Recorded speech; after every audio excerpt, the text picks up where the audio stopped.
L'on dit très souvent que l'honnêteté est un symbole des grands hommes.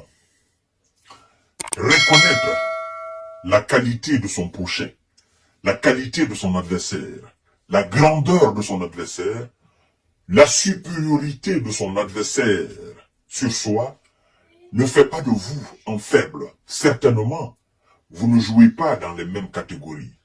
Vous n'êtes pas les mêmes calibres. Certainement, vous n'avez pas les mêmes moyens. Et donc, lorsque vous reconnaissez la supériorité d'un adversaire, ça veut dire tout simplement que l'adversaire a plus de moyens que vous dans le domaine, que ce soit le domaine intellectuel, le domaine culturel, le domaine militaire. Et donc, comme nous sommes dans le domaine militaire, dans le domaine du combat, vous comprenez, dans le domaine du pragmatisme, de la stratégie militaire, le commandant en chef, le patron de l'armée ukrainienne, M.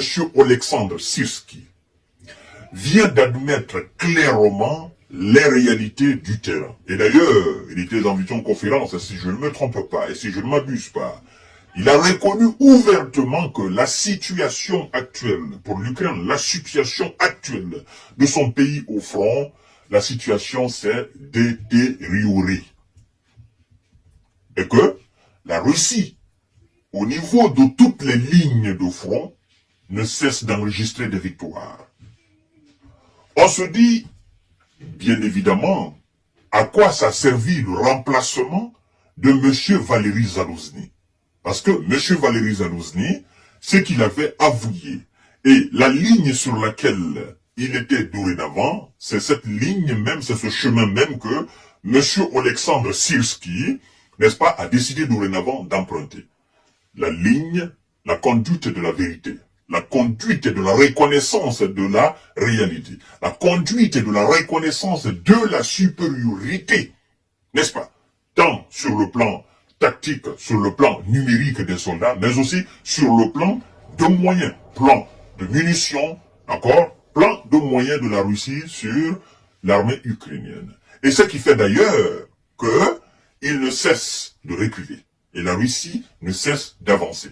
Aujourd'hui, monsieur le commandant en chef des forces armées ukrainiennes, et donc le guide, le bras droit, n'est-ce pas, des Otaniens à la tête de cette armée qu'on appelle armée ukrainienne, pour moi qui est l'armée otanienne, reconnaît tout simplement, tout bonnement, d'accord, il dit, je cite, le commandant en chef de l'armée ukrainienne, monsieur Oleksandr Syrski, a affirmé ce dimanche 28 avril 2024 que la situation sur le front s'était détériorée. Il dit, je cite, les troupes russes ayant remporté des succès tactiques dans plusieurs zones, la Russie attaque activement tout le long de la ligne de front. Elle remporte des succès tactiques dans certains secteurs. La Russie, au niveau de toutes les lignes de front, d'accord, enregistre des victoires. Ça, c'est pas un journaliste de LCI ou de BFM TV. C'est pas un général invité sur un plateau de télévision. C'est un général qui est aux commandes des troupes et qui a le devoir de rapporter exactement ce qui se passe sur le terrain. Ou d'ailleurs, d'aggraver la situation afin d'avoir plus de moyens de la part de leurs alliés. Vous comprenez? Mais puisque il avait déjà alerté très longtemps, ça fait déjà un mois, que au niveau de toutes les lignes de front, la Russie lançait des attaques. Et que la Russie était dans une offensive, naturellement, qui allait faire plus de mal aux troupes ukrainiennes si l'aide américaine ou si les Occidentaux ne se déployaient pas à envoyer ou ne se démerdaient pas à envoyer tout ce que l'Ukraine demande. Il s'agit alors des chars de combat, il s'agit des avions de chasse, il s'agit des munitions, il s'agit naturellement des missiles, parce que dans la foulée même, M. Volodymyr Zelensky lui-même a demandé à ce que les missiles Taurus de l'Allemagne soient envoyés pour que, naturellement, ils puissent frapper dans les profondeurs, c'est-à-dire dans les arrière-bases de la Russie, voire même en Crimée. Hein. Monsieur Olaf Scholz n'a pas accepté, et d'ailleurs le ministre allemand de la Défense a botté en touche, n'est-ce pas, cette demande de Monsieur Zelensky, parce qu'il ne voulait pas réellement que ce missile soit donné aux Ukrainiens et puisse frapper, n'est-ce pas, les territoires russes, ce qui naturellement va engager l'Allemagne dans ses hostilités directement, et l'Allemagne ne veut plus avoir affaire avec la Russie directement, parce que l'Allemagne a de très mauvais souvenirs pour les fois où elle a essayé, n'est-ce pas, de s'arrêter devant la Russie. Elle sait ce qui s'est passé. Et du coup, les Britanniques n'ont pas accepté ces missiles, n'ont pas accepté que des missiles de longue portée soient donnés aux Ukrainiens. Alors, chères dames, chers messieurs, chères demoiselles, ce message du patron de l'armée ukrainienne veut dire tout simplement que il est trop tard. Il est trop tard. D'accord? Il est trop tard. Parce que la livraison américaine qui viendra, cette livraison, est-ce que ça sera dans le cadre d'une offensive afin de repousser plus les Russes, ou bien est-ce que ça sera dans le cadre de monter des défenses afin de tenir la position des lignes actuelles? Parce que il faut qu'on se pose cette question. Hein? Les aides américaines qui viendront, ce seraient des aides qui seront engagées directement pour une offensive ou bien pour tenir les lignes qui sont actuellement en train de s'écrouler face à la puissance, n'est-ce pas, de l'armada russe, l'armada militaire russe.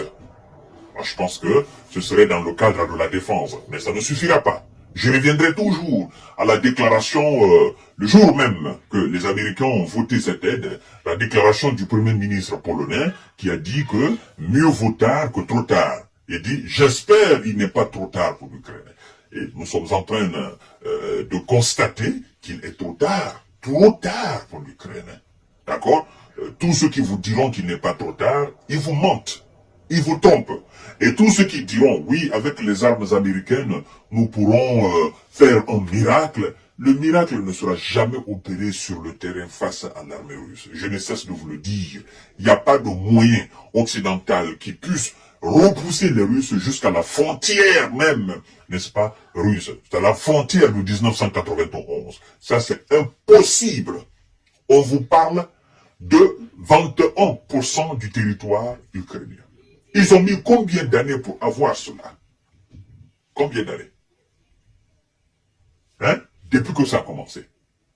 Et on vous dit que l'objectif de M. Zelensky avec ses alliés, leur objectif est l'objectif premier de Zelensky, parce que même si vous le demandez aujourd'hui, vous le réveillez, il vous dira, mon objectif c'est de repousser les Russes jusqu'à la frontière de 1991. D'accord? Il faut combien d'années pour ça?